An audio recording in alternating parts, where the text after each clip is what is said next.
60% of data breaches are usually initially instigated through a social engineering. They're just talking to another human being and getting them to do something that they shouldn't have done. And so the real issue with cybersecurity is not so much whether or not the firewall works, it's whether my team understands what their jobs are and how to do it effectively. If the internet was 10x, what's happening in the next 30 to 90 days is a 100x impact on the way we think and engage with ourselves, our lives, our customers, our businesses. It's going to affect 90,000 companies in the United States alone that are on the GSA list. And it's a set of 130 requirements that you need to practice, prove, validate, and score, and submit an assessment to the government to win your deal. So the ROI is revenue. The things that you're working at will come true if you keep working at them. I can't tell you when, I can't tell you at what level, of come trueness it would be. Welcome to The Parallel Entrepreneur, where we dive into the minds of entrepreneurs who push beyond the limits of a single business. Learn how these visionaries invite creative synergies to flow between multiple and oftentimes diverse enterprises simultaneously. Whether you're just starting out or managing multiple ventures, you already think outside the box. And this podcast will inspire you to recognize and tap into the power of parallel entrepreneurship. Our guest today is Justin Beals, the co-founder and CEO of StrikeGraph, a security compliance platform helping businesses cut through complexity and earn trust faster. Justin is a serial entrepreneur. We're probably going to argue about that today, with deep expertise in AI, cybersecurity, and education tech or EdTech. He's scaled multiple ventures, including Roundbox Global, Next Step, and Koru. Justin is a fellow podcast host with Secure Talk Podcast, over 200 episodes. He's also a mentor for developers and engineers, helping develop cybersecurity talent, and a creator who leads with the heart and builds with purpose. Justin, welcome to The Parallel Entrepreneur. Thanks for having me, Mark. I'm really glad to join. You've got so many of these successful companies that you've started, built, scaled, sold. I'm curious, how do you identify opportunities and decide which ideas are worth pursuing? Yeah, I've certainly gotten better at it over the years. There's a couple things that I look for from a problem space perspective for building a business. I think first is, like personal experience. Have you experienced this problem?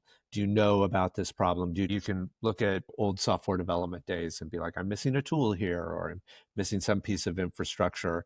On through to business, like a business solution that you're looking for. One thing that I always ask that I think doesn't get asked enough is, before I think there's a good opportunity for a venture, I'm often curious if people are already paying for a solution and what the model for them paying for that, because this is a business fundamentally at the end of the day. And if people are already paying, they have some concept of the value of the thing, it's a lot easier to launch a solution. I think the third thing certainly is, what's the addressable market look like? Sometimes it's really funny math, getting from like, this is who I think our audience is to who we could sell to helps. But really, you just want a big enough market. At the end of the day, you're going to be wrong usually. But if it's big enough, then you can play. And so you do use those levers, right, Mark? Like sometimes it's not a venture capital backed, business. It's not what you're looking for. You're not going to try and scale it up to $100 million. So you should re-lever that. It might be less risky for a brand new solution to hit the marketplace if you aren't planning to sell into a massive market. But I think those are some of the fundamental things I look for. Yeah, total addressable market. And we get eyes big as saucers when we kid ourselves that it's this big. Yeah. And in fact, it's not. But you don't really know it until you study it, press out that. And you talked about risk. So how do you identify risk and adjust? Yeah, certainly when we were thinking about StrikeGraph and looking at StrikeGraph early on, 5-6 years ago, I was just investigating and researching the problem space. A couple different paths cropped up for us. one of the alternate paths to what we went down is a thing called vendor risk management or third-party risk management. And there were some really powerful companies in this space that had grown to like 100 million in revenue very quickly. And we're like, wow, that's so interesting. But as we, talked about it, we were like, well, what's their competitors? And what we realized is that their competitors were actually industry standards that were being written and designed and put out into the marketplace, and that those industry standards would ameliorate some of these platform work that's happening, because everyone would want to compare apples to apples and not unique company to unique company. And so that was a risk, right? That the competitive landscape was more unique than what we thought. It wasn't just another business selling a solution. It was actually the trend of the marketplace was competitive to the idea of a third-party risk management platform with security questionnaires. And so I think that was important, because we decided to go the route of saying, no, we'll help an organization meet a framework, not run security questionnaires for third-party vendors. So let's talk about a framework for a minute. Yeah. As an entrepreneur, I'm running a company that is trying to deploy inventory controls and just warehouse logistics. Right. And there's a lot of value in that data and a lot of insight that I can draw from it for my own company. But I also there's an attack surface there. And let's talk a little bit about how data should be valued, how security should be evaluated, and how does that fit into your framework? From a history perspective, when we look back at this particular space, a long time ago, one of my first professional computer science jobs was for British Telecom, and I was a lowly security engineer. And I just started, and I remember my boss telling me the story. He said, Justin, if we don't get hacked this year, they're going to cut our budget. And if we do, they'll raise our budget. This is a whole perverse set of issues around security. And so, what happened is that we had a lot of teams basically making their own decisions about what security to put in place. And that could both be like cybersecurity, like digital security, as well as physical security, who can come in and out of the door. But it was their best guess about what was best for them. And there was a whole methodology. We take risk and we decide what that surface area is. There were some good practices. But the challenge was that it still wasn't very comparable. Everybody was doing different things. And especially when you're everything from, IBM deciding which vendors they could buy services from, it's not comparable. And I've seen this in other industries. We saw it in education, where we start designing these frameworks of measurement. We're saying, hey, I want to measure the security practices and posture of an organization. We saw this in education and standardized testing.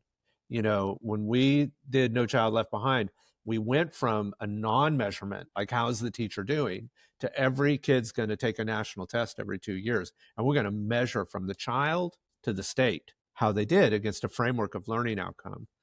That's one of the things that helped in this problem analysis space is I'm a little full circle, Mark. I saw a solution for a problem space that we were dealing from an adjacent market that had dealt with it in a really complicated way and knew that we could solve the same problem here for security. Well, man, I think that's precisely the root of paralleling, where we're recognizing and seeing in one industry challenges, solutions, and thought processes that can apply to a completely different problem set. Well, it's interesting because I think you could use a couple terms for how this works well. Systems thinking. I'm thinking about it from a data model perspective, right? What are the constituent data elements, and is there a similar data model that I've seen in another type of problem space? And how did that data model work effectively? At the end of the day, what you're trying to coalesce around is really like a concept of what is the relatable activities in education. There are lesson plans, there are quiz questions, there's student activity, there's a quantitative analysis, and we can aggregate that data up. And when we started looking at security, we figured out that what there's a constituent set of activity. There's risks we're mitigating, there's controls we're operating, and there's evidence we're going to collect to validate that. At the end of the day, we need to map that activity back to a framework assessment so that we can say, are they meeting A, are they meeting B, are they meeting C? It is that simple, really. But from that, And I think we lose sight of this, a good systems thinking, a core data model, a conceptualization of a set of relationships. You can build all kinds of things. This is how we're able to support 30 different frameworks on the same platform for security operations. This is how we're diving into AI, which functions as an internal auditor, because we have a good concept of the data activity of security and are able to instruct those AI tools, those systems on how to assess. I'm on a rant here, but I'll give you one more little thing. I had a friend pull me aside one day and he said, Justin, there's a difference between the way you guys build product and solve problems and other companies that we see quite regularly. You guys are a little more thoughtful up front. And because of that, you have 10 years of innovation cycle on the same database architecture. Other companies will need to rework their entire infrastructure every 3 years because they started out with the wrong conceptualization. I think a problem in cybersecurity these days is that there are a lot of legacy systems that by themselves are being harvested and extended and maintained, but really need to be sunset because they can't move as fast as the market or as the tools that could be applied to them, or frankly, as the attackers might have evolved in that same window of time. That's a significant challenge. The other aspect of that is like the cybersecurity space has the flashiest products, right? Around, they're like, I got a web application firewall and it detects SQL injections in the forms in my software and it's highly automated. Or you have like this resilient network solution that'll reroute traffic dynamically when someone tries to take you down or overload a server. Those are sexy, don't get me wrong, they're really cool. But 70% of data breaches are coming from a third-party risk vendor. 60% of data breaches are usually initially instigated through a social engineering. They're just talking to another human being and getting them to do something that they shouldn't have done. And so the real issue with cybersecurity is not so much whether or not the firewall works, it's whether my team understands what their jobs are and how to do it effectively. Right, right. So you talk about this third-party service provider. There's an ecosystem of primary providers, secondary providers, the government, the DoD being the client, let's say, for example. Let's take a look at that. There's some new regulations that are being applied, some new standards. I think they're going to revolutionize how almost every business that interacts with any government supplier is planning. Yeah. How about let's talk about that for a minute? Yeah, and I think this gets back to entrepreneurialism in a way. One of the things to look for, I think, is where is the tide moving? Because if you are running counter to the current of where things are going, your business will constantly be in friction. But if you're moving with the tide, it will lift. That's how you, I think, really get a business to go. What we saw was that organizations saw major data breaches happen, via their vendors. And so they said, hey, we've got to adjust how we assess vendors. This came from another aspect where the SEC, in writing Sarbanes-Oxley, didn't want the banks to go sideways again. And part of that was IT general controls. Like, how are you, from an IT perspective, creating resilience inside your organization? And so then their vendors had to do it, and then their vendors how to do it. So it infected the marketplace a little bit. We saw that trend, and now we're picking out these trends that are happening in a lot of different countries. A big one is the cybersecurity maturity model certification is a new requirement starting at the end of Q2 for all new contracts with the Department of Homeland Security. I mean, it's going to affect 90,000 companies in the United States alone that are on the GSA list. And it's a set of 130 requirements that you need to practice, prove, validate, and score, and submit an assessment to the government to win your deal. So the ROI is revenue, and maybe that's the other point about looking for problems, is I'm always really curious about the motivation and the pain point of the buyer. Like, is it extreme? I don't want you to just like to use me. I want you to need to use me. And I think that's been critical in helping build StrikeGraph. And when I think about other ventures that I really want to scale in a similar way. So you're talking about lack of friction and actually going with the flow. Right. Yeah. Let's just go with the flow. I used to think that I would solve a problem that no one ever had solved before, and I'm swimming upstream. I'm exhausting myself. So maybe I ought to just go with the flow. And when we do that, we recognize a lot of synergies, and I think we're actually more observant about, you know, this river that we're in taking us downstream, and we get to be passengers and sort of watch what is happening on the left bank, what's happening on the right bank, and above me and around me. So how is this flow of these trends in cybersecurity, how is it affecting business today? It can go both ways, right? You can be running against the current. When we first started the business 5 years ago, we were getting a lot of ask for a type of audit called SOC 2. We'd get a lot of early stage B2B SaaS companies that were trying to sell their SaaS platform into bigger companies. And they'd be like, oh, they told me I need to get a SOC 2 audit. And when we were building 5 B2B SaaS companies every 5 days with 5 million in capital, it was like shooting fish in a barrel, Mark. Like, it was so easy to pick up new customers. But that, when the capital markets died, that all died. And then not only that, they couldn't access new capital. And so now you're losing customers because they're just going out of business. There's nothing you can do about it. And so we knew we were swimming upstream. We were against the current. Things were against us. You can feel it. And I get it. We all need to be hopeful. We need to be passionate about what we're going to accomplish and set goals that stretch us. But at the same time, recognizing which way the wind's blowing was really important. Luckily, because I think we build enterprise grade software by default, our product like rocketed into the enterprise space really well. And we found a lot of opportunity. And when we deal with things like high-end frameworks or very rigorous ones like cybersecurity maturity model certification in the defense industrial base, we were really glad that a great platform, good systems thinking, led to an opportunity to meet new demands in new marketplaces. Those demands might have been there before, but you were shooting fish in a barrel at first. And so you get addicted to that behavior, that marketplace, but that enterprise market was probably available to you previously. What do you think about that? I think it was. I'm glad we cut our teeth a little bit down market in a way. One thing that it unlocked is an ability to grow with a customer, because we can solve problems at a smaller scale. We'll get an adoption at a really massive group, like a U.S. Air Force adoption.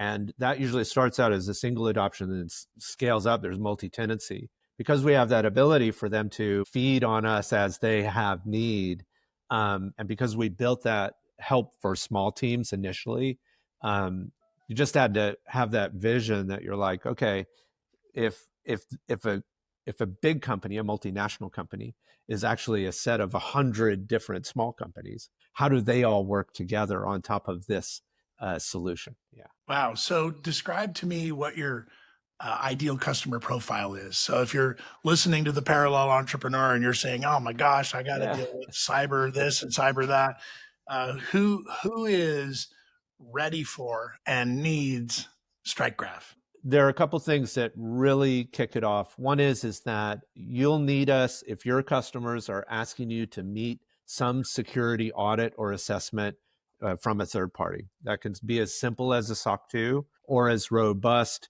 as something like CMMC or FedRAMP. It's a big space. And so we generally say that our best customers are also security minded. So when they're small teams, they might be dealing with very critical data and information like healthcare information. But security is a part of the focus of their business. That's how they sell what they do. They couldn't get adoptions if they didn't have good security in place. But then we go up to companies, I'd say in the 50,000 employee range. Those are our biggest customers. And they'll be multi-site, multi-tenant types of enterprise deployments.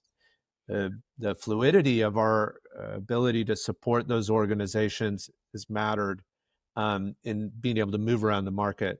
I'll tell you what I look for in a customer to know that I think they're going to be really successful with us. One is that they care about good security. If they are like, I want to do good security, that's good for our business, they're gonna have a lot of success with us. Mission alignment. That's right. It was shared values. It sounds hokey, but it matters. Yeah. Yeah, it's hokey right up until it's not, because I know. you Yeah. really don't care. You can't help them. So you're sitting in the middle of this landscape where AI is moving at light speed, Yeah. and actually, machine learning was the way what we used to call it. And I'm curious, between the data science landscape, and you're obviously in the center of a lot of data. And I'm curious what you're seeing are the trends, and how you're leveraging this sort of trifecta of data science, machine learning, and AI. Yeah, I have worked on these types of systems since we called it algorithmic programming. Back when we were just dealing with good sorting algorithms. It's been a big part of the work. And certainly when I worked in education, natural language processing was something that we looked at deeply because we were trying to build really effective tools to help kids learn. Almost all of that is communicated through storytelling, language, and information transmitted in that fashion. We've had good models for things like summarization. Like, I want to give you a whole set of data and I want you to summarize it. What we haven't had that is very new is the way the current large language models create a better language interface, that the computer is better at interpreting what we send to it. And its synthesis is farther reaching. Like, it'll grab a broader set of data into the synthesis and the response. So what does that mean for us at the end of the day? What it means at the end of the day is that we're able to feed in data to these systems that can then do the analysis work that only humans used to be able to do. For us in our platform, the area of opportunity, certainly we could build a little tool that says, write me a policy, but you can do that on ChatGPT or Claude anytime you want today. It's not very hard. They have good analysis. But the tougher thing was to say, we have people that sit and look at a spreadsheet and click on each row of the spreadsheet where what we call an evidence item is included. And they look at that evidence item and say, hey, was the firewall implemented in the right way? Yes, it looks like it was from the data that was provided. And so we worked at building a multi-step large language model that essentially performed that testing for our customers. We call it an internal auditor, and it works in real time. So what we're seeing from an AI perspective is that there's a lot of value in specific solutions, right? Like, we're solving this problem, the internal auditor problem. Today, you don't have enough staff to test all the things that you need to test. You're doing a sampling. You're testing 1/3 of the things that should be tested. And if we can provide you a tool that tests everything at whatever specification that you write, we have now scaled your team 3x from its coverage. And eliminated risks that were lurking because you didn't sample the right evidence. That's exactly right. And I think that certainly, a lot of this statistical analysis and testing comes from good science work done by accounting field and AI CPA. But if you can get a machine to test it all, why not? We've talked about your experience in the educational space and how that informed you. And I'm super curious about mentoring as a topic. And you talked about measuring things in education, and we're measuring things in cybersecurity, and measurements are so important. And now we're talking about being able to measure the compliance, whether or not you're in compliance at 100% scale, right? Yeah. So what strikes me is that we're still a bunch of humans in organizations. We're still a biological body, masquerading as a corporation. And I'm wanting to know how you are seeing mentoring at scale. How are you seeing people implement, measure, and try to address this human need that we have, and a desire that we have to both offer and receive mentoring? In a very heartfelt way, there's been some amazing mentors for me. I'm always glad to share it back to those that ever ask. I think one of the deep joys of the work in entrepreneurialism over the years has been giving people an opportunity and watching them really shine in it. It's just amazing, and it is the icing on the cake, right? Right. Yeah. I think it's intriguing when we think about learning at scale, through mentorship, et cetera. Certainly when I was involved in the ed tech industry, a big part of what we were doing was saying we're going to deliver education at scale. We're going to build all these learning management systems. We're going to load a bunch of content on there, and we're going to take a little bit of the human element out. The teacher is there for guidance, not to lecture, right, or engage quite so often. And we lost something in the learning modality through that.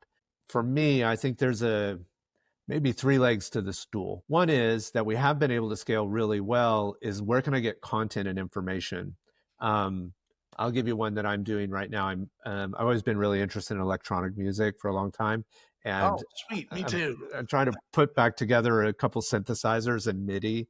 And I'm constantly looking up YouTube videos and be like, okay, how did they get that thing to sound like that? So, Kurzweil or a Roland or what is that? I have a Nord Rack 2 that I'm just trying to figure out how to make the weirdest bass sounds I can. And it's a lot of fun. But from a scale perspective, and I take advantage of it too, with Secure Talk, with, opportunity to write leadership pieces or things like that. I think that's where the scale can come from, but it's very asynchronous or one-sided. The second aspect has to be really human. That's the second leg of the stool, which is, hey, I have a colleague or a friend that's had high achievement. I have both friends that I lean on where I'm like, hey, I need advice. They can be board members. And so I'm increasing my social network for how and who I can talk to about what. And I'm opening up for people coming to me. And then the third leg of the stool, I think, from a mentorship perspective, is practice. You have to do the thing. I've talked to people in the past who are like, hey, I want to be a software developer. And I'm like, hey, that's great. You should learn to do it. You need to go and read this book and do these tutorials. And they'll come back to me 6 months later and I'll say, how'd it go? And they're like, I didn't do any of that, but I still want to be a software developer. Will you tell me how to do it? I'll be like, you need to read this book and do these tutorials. You got to put it work. Yeah, that's right. Wow. Yeah. So the other day on the Parallel Entrepreneur Network, we were being facilitated by a genius, and he stopped and asked a question, and he said, how many people in this group are musicians? There's a lot of people in the network, and literally all but two of them raised their hands that they were parallel entrepreneurs and musicians. And then the second, I was shocked. I mean, I know a lot of these people, and of course, I didn't know that that trend or that reality was so complete. Yeah. And then the next question was, well, is anybody here an artist or a painter? Well, the other two people raised their hand. Yeah. So I'm loving this introduction of music in the term of something that motivates you, something that is creatively inspiring you. How does that fit into your leadership experience as an entrepreneur? Well, one thing it probably does is it helps me decompress after a hard discussion. So I could go just be like, hey, how's that kick drum sound? Go focus on something else. It's a wonderful distraction. That's right. Yeah. I do think it gives me something to share with my team. There, a couple of us are into DJing or stuff like that. And I'll be like, oh, I'm working on this beat. What do you think? And so that's been a good connector for the org. But I'll put this forward. You can tell me if you agree. One of the reasons that your concept of parallelism in entrepreneurship exists is that the creative muscle has to be exercised all the time. I can't just do it and get a business launch and then sit back and be like, I'm going to stare at the P&L every day. Yeah. I love it. So true. Yeah. And so I need to exercise that creative muscle. And I got to find little ways, in between the big boulder we're moving to keep that activity happening. Yeah, I love it. There's a concept in Parallel Entrepreneur where we're paralleling. How many things do you like? What's an average day in Justin's life look like? And how would you apply the word paralleling to your lived experience? Well, I'm a morning person. I think a lot of us type A's are. And so I tend to get up and get the dog and go for a walk. And so I do think one of the first things is just setting my brain in kind of a quiet space to be like, what's the day going to be like? Or can I engage with it in an effective manner? What am I most stressed out about? Obviously, that'll be top of mind, and it might be the thing I need to focus on. I take a little bit for breakfast and just settling in. I may, consume some media like or a book or something for a little bit, but usually by 8 a.m. I'm fully in the office and we're working. Um, Usually in the afternoon or evening, I try to get some physical activity almost every day. You probably see the skateboards behind me. That's one of them, and I You're a have a cyclist too, right? cyclist, and I do some distance kayaking out here on the water, and that's really important for mental health. And then usually in the evenings, I'll try and pull up something creative. It could be a coding thing, like I want to work on this particular new technology. I heard it. It could be I'm working on a track a little bit, stuff like that. Yeah. So every day has a meditative practice in it for you. That's what I'm drawing out of that, both a physical investment and a meditative behavior. Yeah. It's interesting. I, I deeply like the meditative thing. I don't sit cross-legged on the floor probably as often as I should.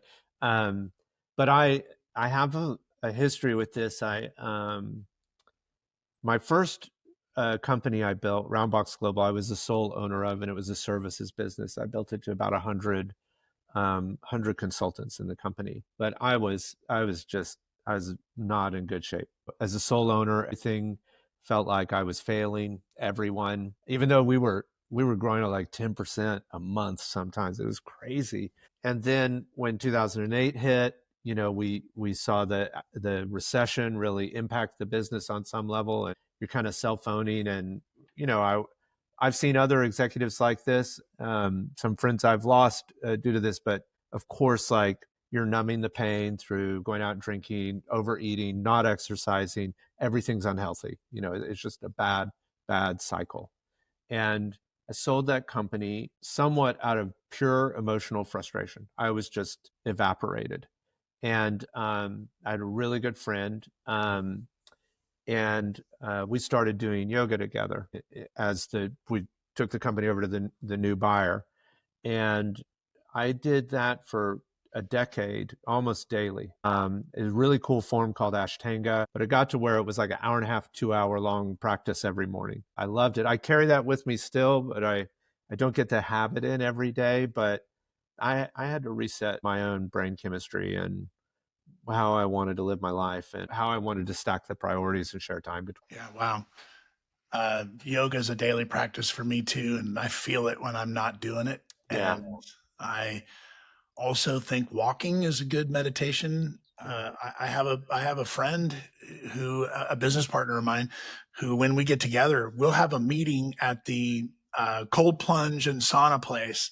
And it takes an hour and a half, which is great. It needs to take an hour and a half. And it's a little bit of system shock followed by, the heat and these significant contrasts and breathing exercises. Well, we still got our meeting in, and we both got a reset, and we're both shocked out of whatever pattern we're in. And I think these are important lessons to try to draw with and from one another. uh, in your business career, what would be some of the lessons that you think you really want to put out that our audience can benefit from? Yeah. One thing that I tell folks that are interested in founding a business and building a business is that I believe that companies are a lot like Jello in Tupperware. They really fill in the space that is available to them in the universe. And I sounds a little woo woo, as a friend of mine would say. But the truth is that if I had an interest in building a company that was an adventure company where we would take people on trips that were, a backpack through the desert or a rafting trip or something like that, that business is only going to fill a certain thing. It shouldn't be $100 million a year business. It's not really what it's focused on. It may be very localized. It may be more like a million or two. And it's used as a pejorative, and I hate it. Someone might call it a lifestyle business. It's still a company. It's still got to make money. It's still got the same challenges. You still have to market and advertise it. You still have to build a great product. All of that work continues to matter. making yourself feel less than because that Jello filled the mold is wrong. Can I get an amen? So that's one thing that I try to say to folks. I love your idea. I think you should go after it. Be realistic. You know, in the old school days, we would have said, "Did you write a business plan?" But you know, what's really possible? Is that sustainable? Is that something you want to do?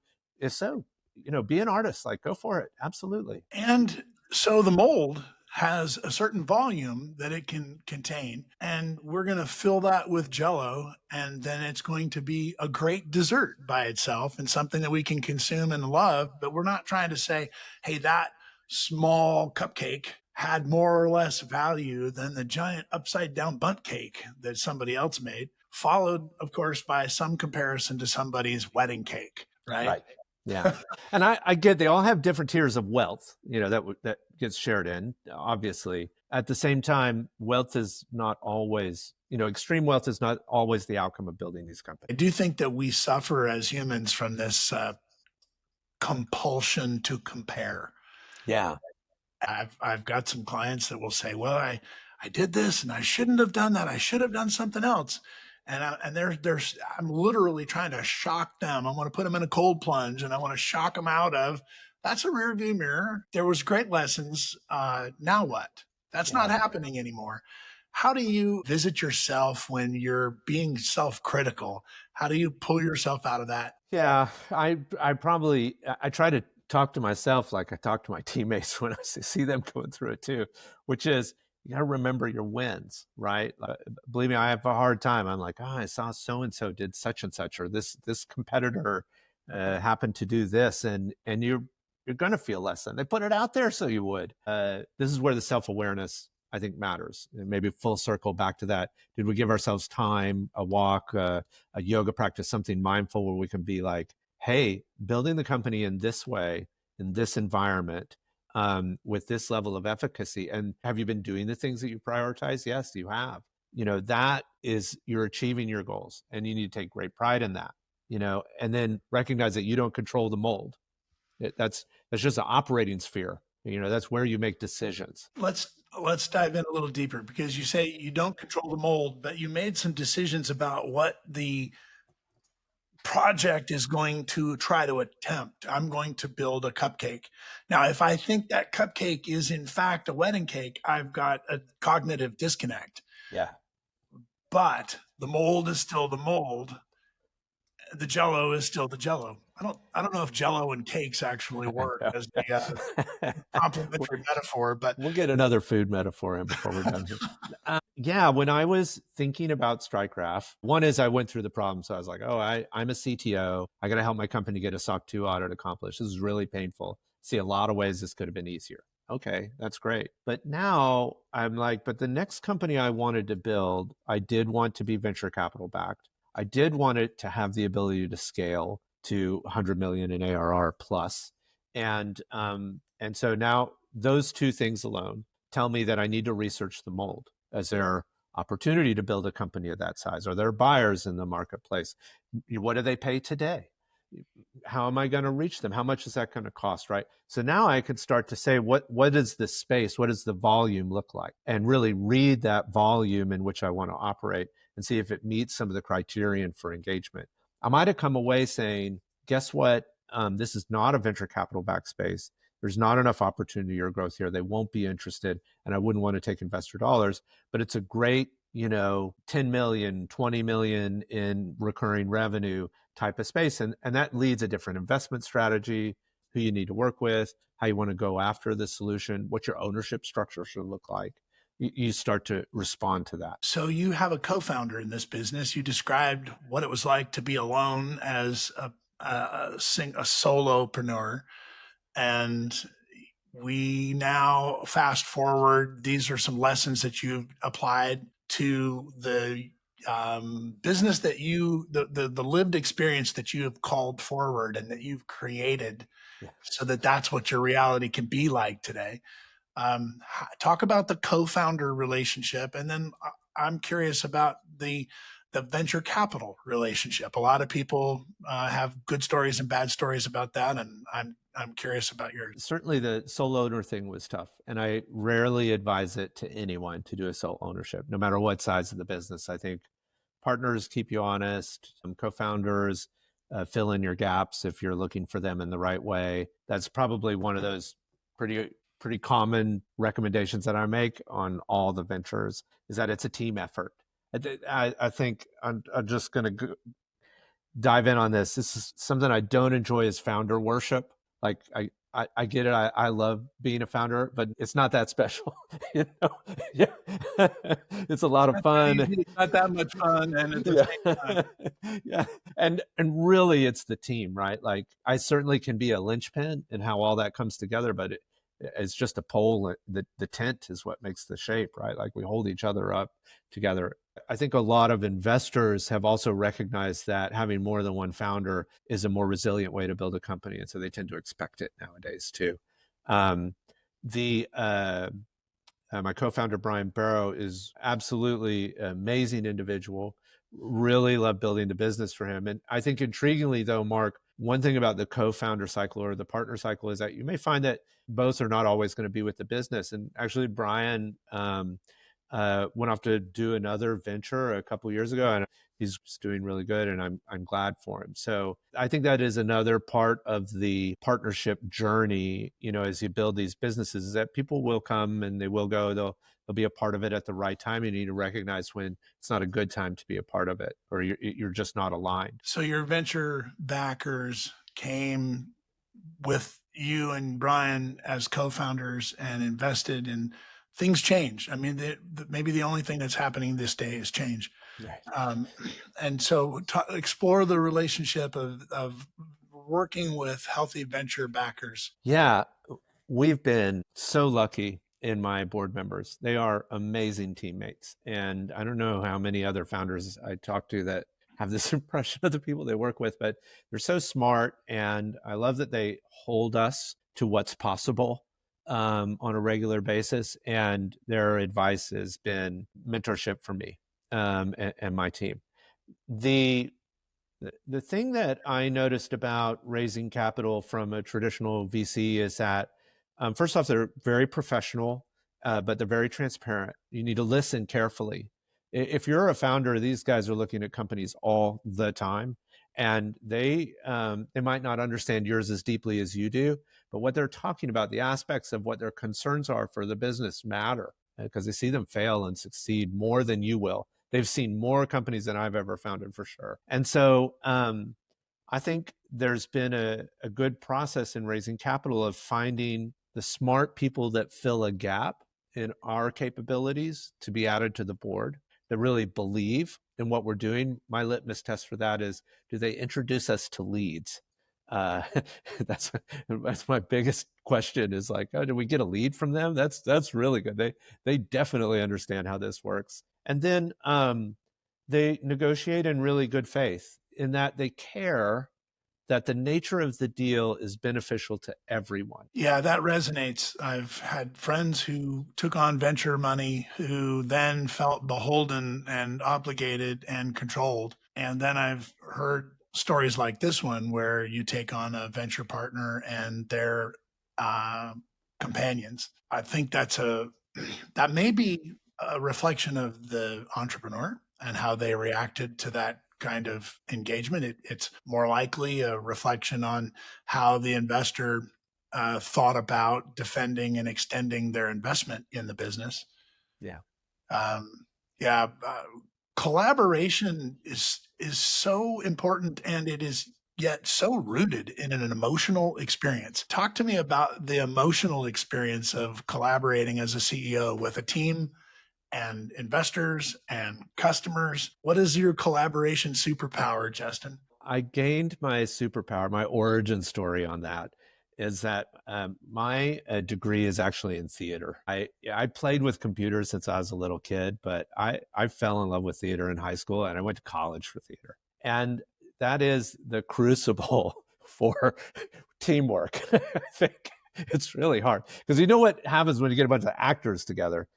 drama, a lot of it. You know? So, um, so being able to be a director, being able to be assistant, being able to be an actor, being able to just operate in that rhythm of having an idea, looking at a script, staging the script, getting to opening night, and then suffering the reviews, the audience.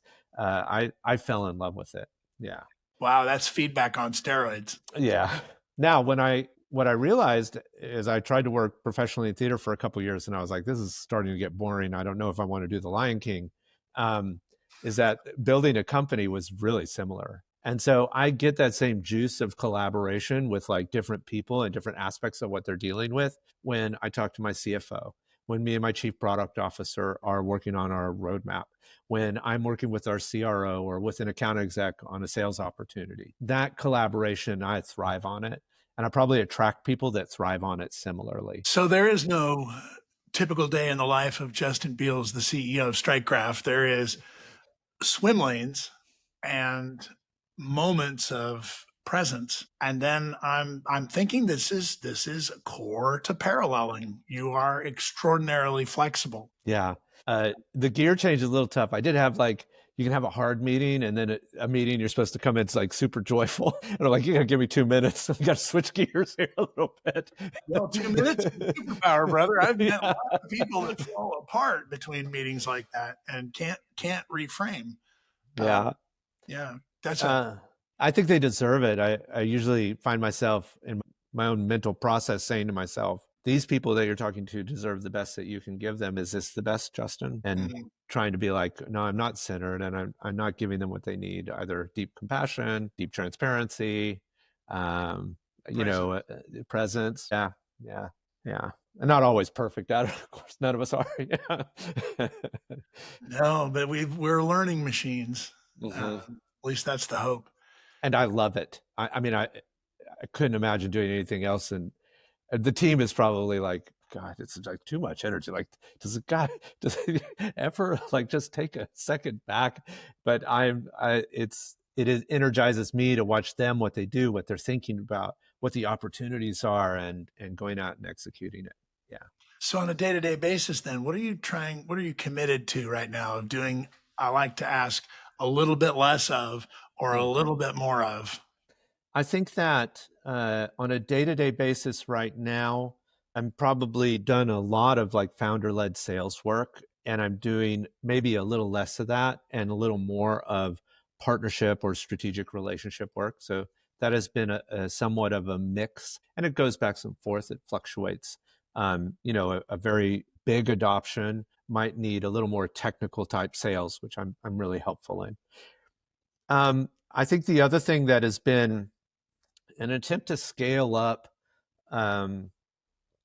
my presence in the space, because I was kind of new to it. I have a big background, great network in enterprise education technology. Could have decided to build a business in that industry, but I wanted something new. I wanted to work in a different space, but I'm a little new to the security space. I'm certainly been around tech for my whole career, but I've never been a CISO before. And so Secure Talk, the podcast, has been a great vehicle for me to learn from experts in this particular field and interview them. We just talked with a guy that figured out how to hack ChatGPT with prompt injection, a very ethical hacker. So he let ChatGPT, they've closed the bug, it's not available anymore. But you know, having these deep discussions with other professionals and leaders in the field and trying to find more of them and make them an asset for the rest of the community, I think that's something I've been doing a lot more of as well. I like how you frame that as both a goal and an action, you know, and you're putting it in motion by capturing these stories and sharing them with a community that you're contributing to. And so this sounds to me like a thing, right?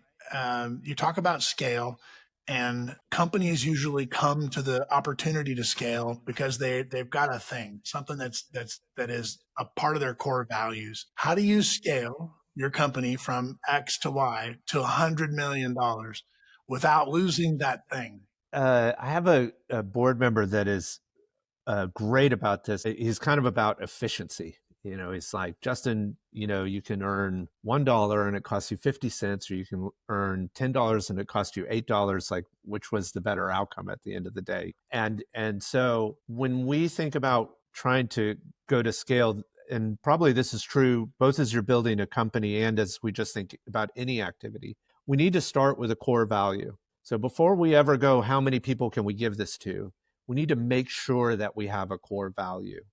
Um, on the podcast, for example, we wanted to see organic subscribers start to come to the podcast and want to take a listen. And we set a philosophy around core value. We said, when someone comes to listen, they've got to get valuable information out of each episode directly. Like in the fact that they gave us time, we gave them something valuable to learn.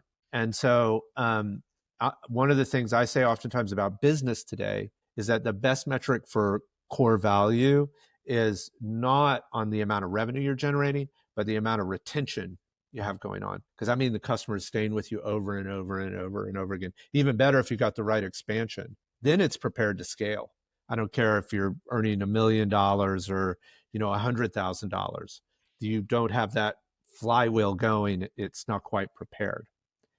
But now it's all about efficiency. Let's say I'm thinking about marketing. This is oftentimes where it comes in. My scale question is not about, can I hire the same amount of resources in a linear fashion for the same amount of pipeline? My question is, can I take the same number of resources and get double the pipeline? What is the action day to day that would change the pipeline outcome? What is the 10x in that opportunity, right?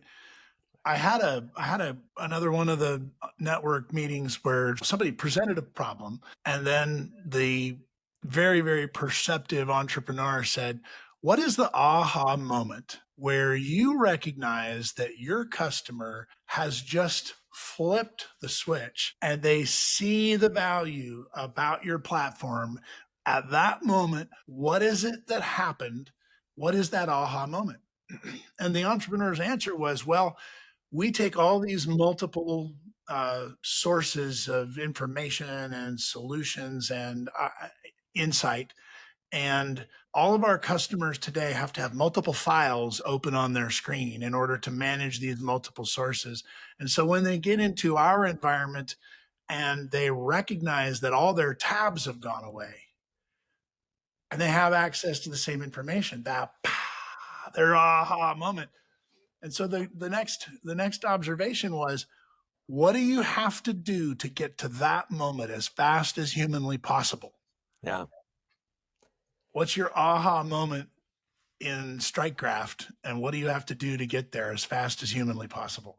Yeah, certainly, like in the platform, there's some features that really stand out for folks. One is the flexibility of the platform. I do this little thing when I do demos. I'm like, okay, let's look at a requirement for an audit. And this requirement says that all staff should sign an acceptable use policy so they know how to handle data that comes into the platform. And I'll be demoing and I'll say, but that doesn't quite fit what a lot of companies do. So I'm going to pop this open and edit it.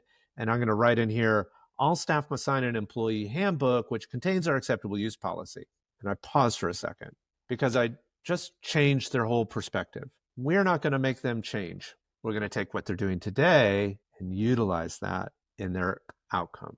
Now, the whole concept of the relationship between us and them is modified. It's not so much me telling them what to do as them telling us what they're already doing and us highlighting the gaps. And so that's a very simple example, not of a technical thing that's happening.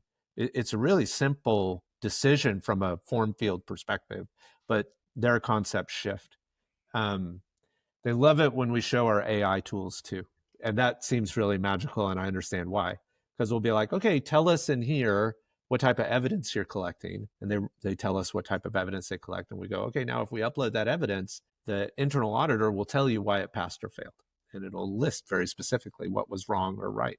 And I'm like, is that any different than an internal auditor human would do? And they're like, yeah, not at all. So that's another one where they really kind of light up. Yeah. Love it. So to me, I think we're sitting at this moment at a 100x moment. If the internet was 10x, what's happening in the next 30 to 90 days is a 100x impact on the way we think and engage with ourselves, our lives, our customers, our businesses. How do you think AI is playing out in the real world? And where do we need to be? Like as Wayne Gretzky used to say, I skate to where the puck is going to be. Yeah.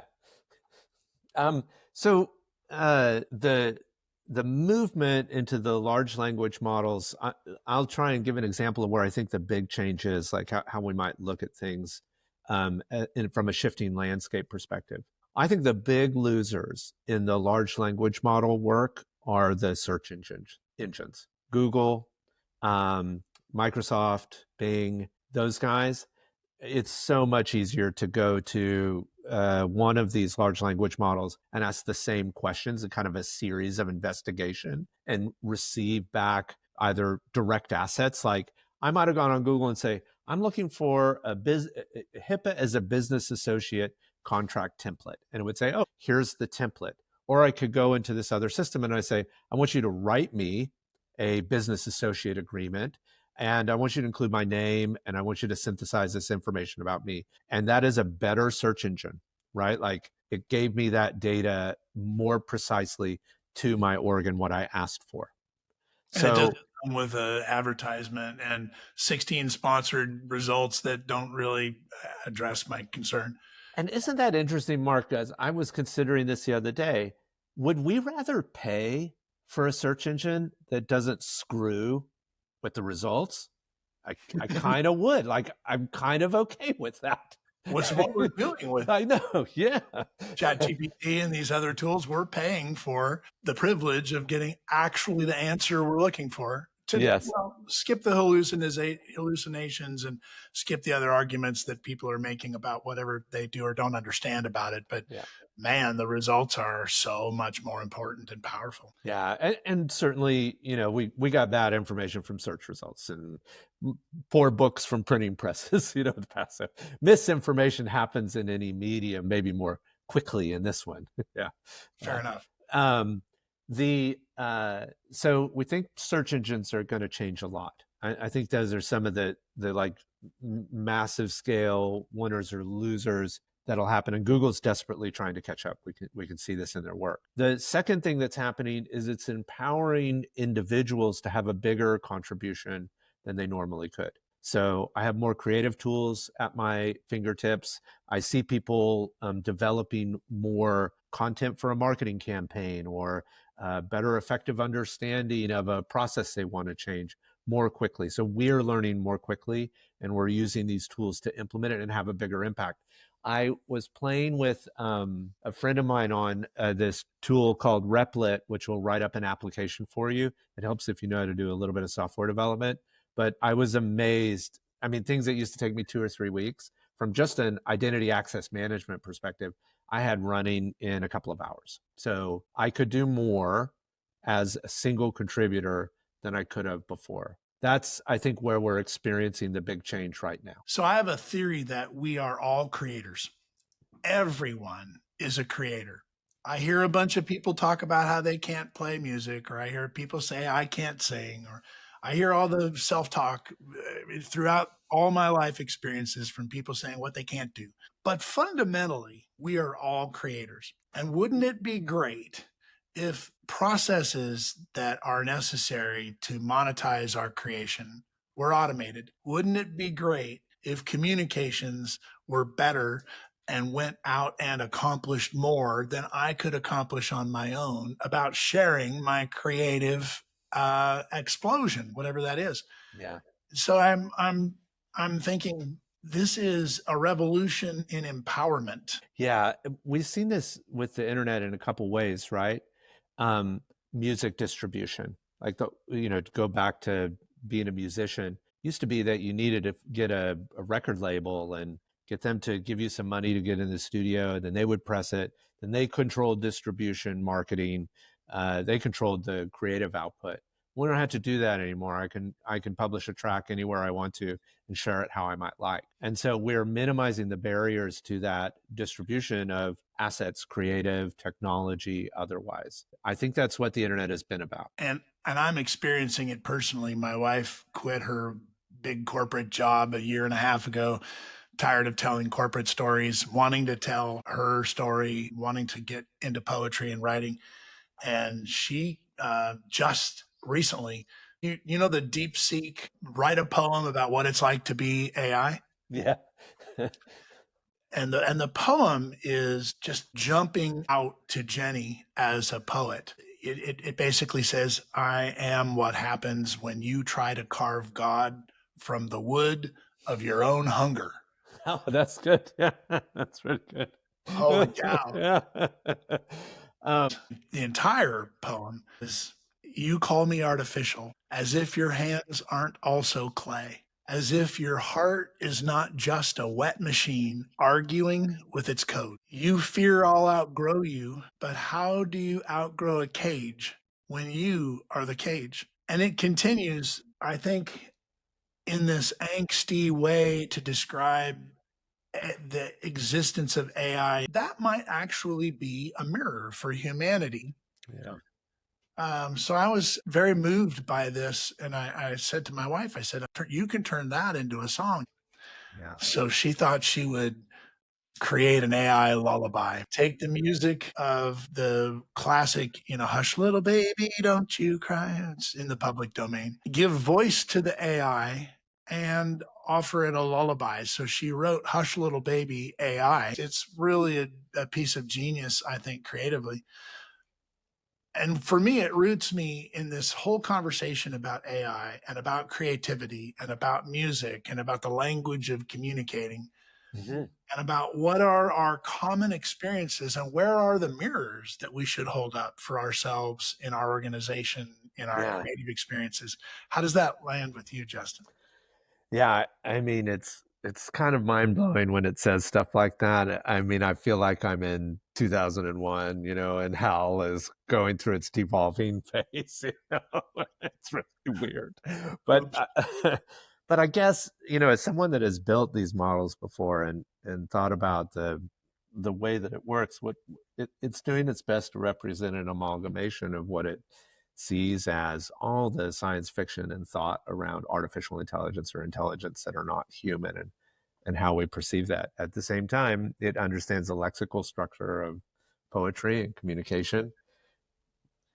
But I think, Mark, what's crazy about the whole thing is that truly representative of humanity? Like, in a way, I don't know that I'd say like these machines' ability to self-reflect, but gosh darn it, they're getting close. And is it just fooling ourselves that it is the litmus test? But I mean, the content is great.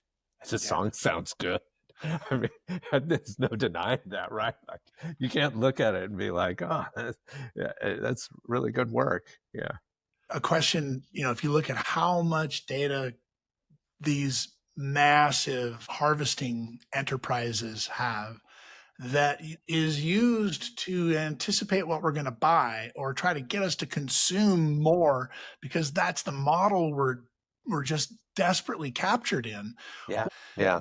If that power and computing was used to encourage us to educate ourselves, to find the gaps not in our consumption behavior but in our development and creation behavior in our journey to create, couldn't we turn humanity into a supercharged creative vehicle?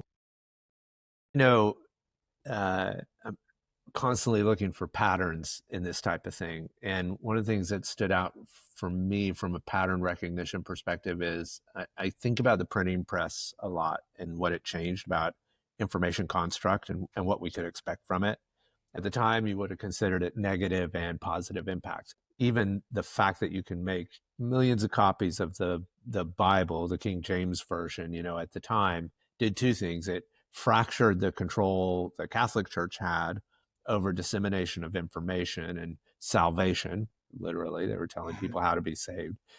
To a whole bunch of people that could get a copy of it, read it for themselves, and decide what they think, and then build their own churches, the way of the Protestant movement, right? Now, this far back, we could look at that and say that was really important innovation in humanity, that we broke that monoculture down in a way. In other ways, one of the challenges with the printing press is that there was already an issue with transporting money around. It was really heavy. It was made of metal, you know, and so we started printing banknotes, but they weren't like currency, like we know it, like a dollar, but a bank would print a currency that you could go in and submit and get back out that coin. And people could build their own printing presses and fake it. So we're going to see both, right? Like AI is a security risk and a security opportunity. It is a tool. It can only do its best to respond to the prompts provided it with the data it's been given. And humans will decide to do both good and bad with those tools. We've got to hold each other to a higher set of behaviors if we expect the tools to be beneficial. Amen. Can I get an amen? Amen. Good. You know, the DeepSeek thing is interesting. If you play forward what I think is going to happen with AI, and we have seen this before, this is not the first time. You know, OpenAI, Anthropic, Google, they'll pay $100 million in server costs alone to build one of their new high-end models. DeepSeek built a similar grade model for $5 million from a computing resources perspective. That is what sets it apart. We're going to see the ability to build these models dramatically shrink in cost or requirements over time. And the open source community is going to open so much of these models up that developers are going to have access to them like a software package. And so I disagree with the idea that Claude or ChatGPT, OpenAI are going to kind of rule the world. They're going to go through a revolution themselves because what it takes to do this is going to dramatically drop in price over the next decade. So I've been working to create an AI agent, and I'm going to call it a companion. It takes my lived experience running 4 companies at the same time, which was a struggle. Let's not get it wrong. I had to make different types of sacrifices in order to have that work or not work, as it were, and pull from this AI agency universe these paralleling enablement tool sets. What I'm seeing in real time right now is the ability for a parallel entrepreneur to draw from this tool and give it a long-term set of goals. Give it a context that does not switch. Because right now, most of these AI experiences that people might have, AI forgets what you worked with it, unless, you could put it in a file folder and put a fence around it if you want to, but you can't then go out and have a foundation model experience where it remembers and retains everything. So you can't develop a permanent long-term series of identity and goals and methods of interacting with your growing lived and research experience. And that is the context where I think we go from snapshots, searches, answers, and campaigns to long-term research and development support for the kind of thing that I prioritize in order to make my parallel universe successful. Yeah. How does that land with you? Because I'm experiencing it. I'm curious what you think. No, I think I've seen it in the science fiction, and now I'm a bigger believer in it than I was 3 years ago with the LLMs. And I remember William Gibson's Snow Crash book, where the young woman there had a companion assistant, a device that she carried with her that had an AI on it, and they could communicate. It was a big character in the story. And I'm also like, we're just on the precipice. You can see it. I do see some things that Anthropic is doing. They're my favorite lately because I think they have the best, like just the best for society corporate governance program. And so I tend to utilize them. But I can now build projects in the system, put a bunch of data from prior work in there, and it will use that prior data in helping me develop the asset I'm trying to build. But inevitably, what I would like it to do if I felt safe, I don't yet. I don't feel safe with these things yet. But if I could, then I would like it to have access and be a companion that I could chat with. Yeah. Yeah, it's in this universe, courage feels a lot like fear. Yeah, that's good. Oh, I like that, Mark. We've talked about some books that have impacted you and have informed you as a leader, and I'm curious what's currently being consumed by Justin Beals on your nightstand. Yeah, I've got a couple that I really liked lately. One that I am actually catching up with that I really liked is I have a fascination with history. And I like Reza Aslan's book, Zealot, The Life and Times of Jesus of Nazareth. I'm not a Christian personally, but I grew up in that community, and I'm constantly interested in what was happening, during that time. What was the impact here? Also what happened post that allowed it to spread, the ideas to spread in the way it has. I'm also reading Europe Between the Oceans, 900 BC to AD 100, which actually is a similar story about how what they call the Neolithic package, everything from pottery to tools, seemed to spread like really quickly over sometimes between 300 to 500 years, but sometimes 1,000 years throughout Europe. I'm intrigued by these stories. I think we understand so little. Fiction wise, probably my last big fiction book I liked was The Three Body Problem in the whole series. And I call it the best modern horror book I've read in a long time. Like, it's terrifying. It's really good. Yeah. Why does it scare you? Well, I try not to give it away, but what if the environment in which we lived, the universe at broad, the reason we don't see a lot of other civilizations is because they're hiding. And this concept that, we're more living in the primeval forest and not in a society, And so it was really good. And I loved that it's a Chinese author, and so you get this perspective, a Chinese cultural perspective, which is unique. I read a lot of Western fiction and U.S. fiction, and I thought that was absolutely intriguing. He has a subtly critical eye of the Cultural Revolution, Mao Zedong, and stuff like that. Yeah. Wow. It reminds me those references of the quantum monkey theory. Are you familiar with it?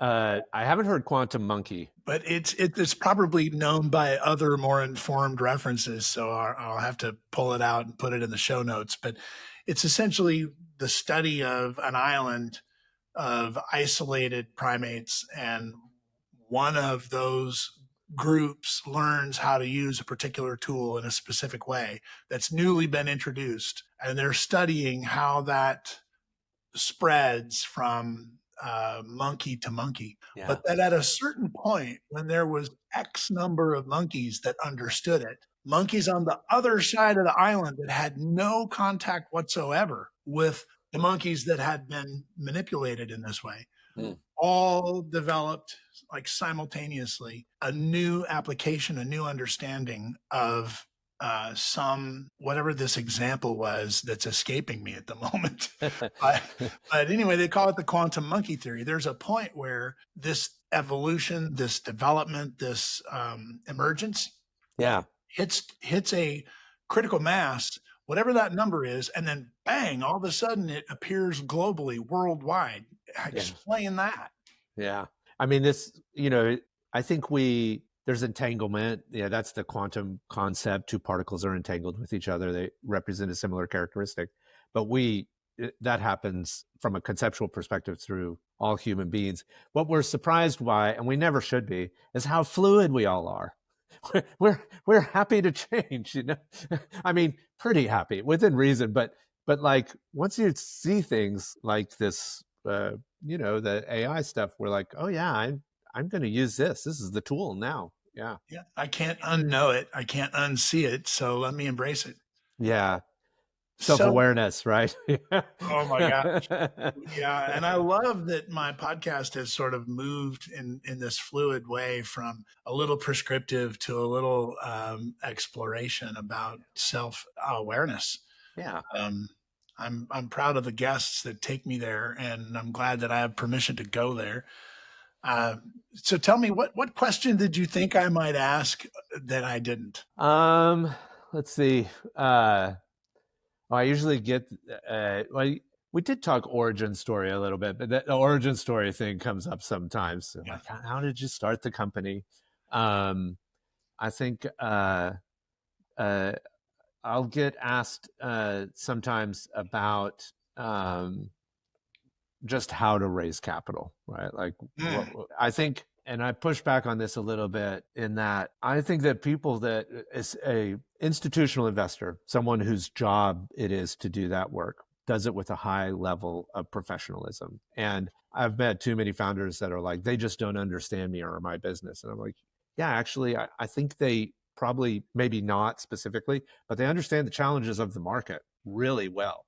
And if you're not listening to them, you might not get an investment, but if you're not taking their feedback really seriously, then you're missing out and you're going to struggle. Like, it's an attitude issue. It's going to be hard because I get so much advice. Constantly people are recommending and telling me what they think we should do.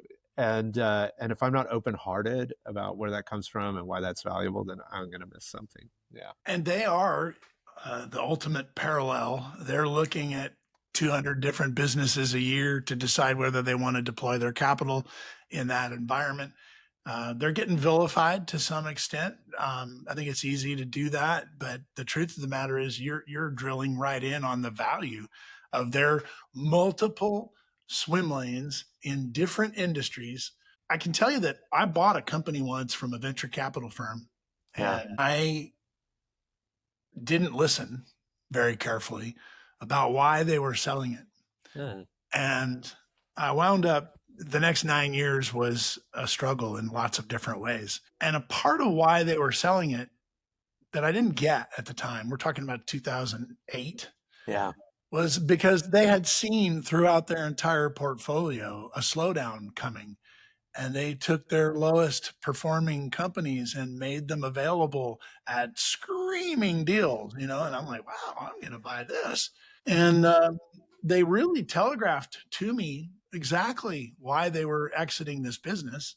And I thought, there's a lot of opportunity here. So I leaned into it.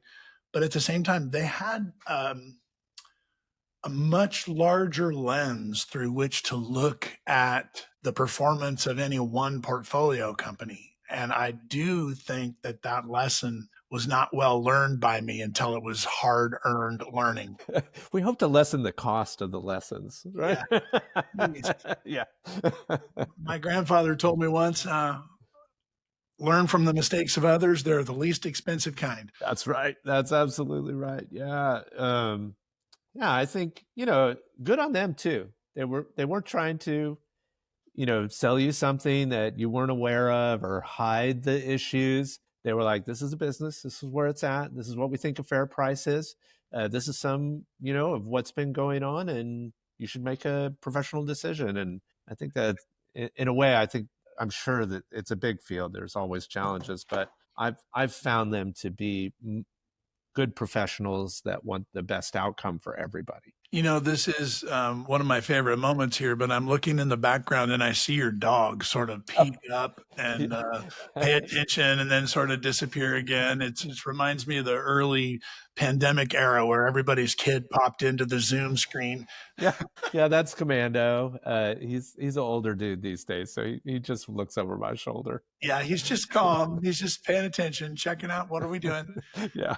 So if you could go and give yourself, your younger self, advice, what would it be? I think probably I just want to keep telling myself, you're doing the right thing. This is something I tell people a fair bit, and I remind myself of it. The things that you're working at will come true if you keep working at them. I can't tell you when. I can't tell you at what level, of come truedness it would be. We can take the music thing. You and I probably want to be rock stars when we were in college, right? And if I had probably kept up with my practice and, putting things out there and learning and growing instead of doing it and being like, no one likes me, I'm going to abandon it for a while, and then picking it up way later on in life, eventually I would have had a label, and I would have produced some tracks, and I would have done more gigs, and it might not have been rock stardom as I might have imagined it, but the things I would have worked at would come true. And I didn't always trust that. I didn't always trust that my work led to an outcome. But I think these days, looking back, it is the case.